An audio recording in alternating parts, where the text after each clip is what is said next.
လုံးမင်္ဂလာပါ Jackie Football Channel နဲ့ကြိုဆိုပါရစေကျွန်တော်ဒီနေ့လေ့ကျင့်ရမယ့် exercise လေးကိုကျွန်တော် share လေးလုပ်ပြတော့ဖြစ်ပါတယ်ဒါဓမ္မများလည်းလိုအပ်တဲ့ exercise လေးကျွန်တော် share လေးလုပ်ပြတော့ဖြစ်ပါတယ်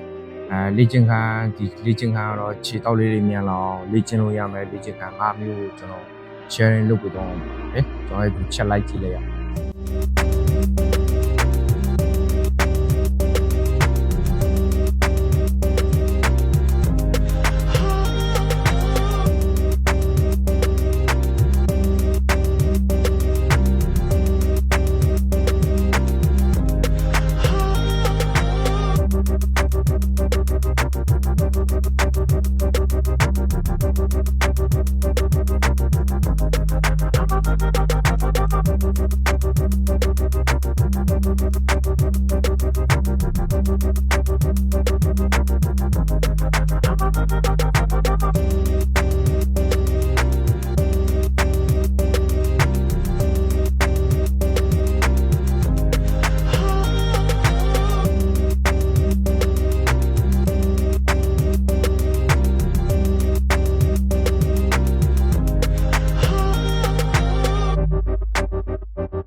အားလုံးပဲကျွန်တော်ဗီဒီယိုလေးကိုသဘောကျတဲ့ဆိုရင်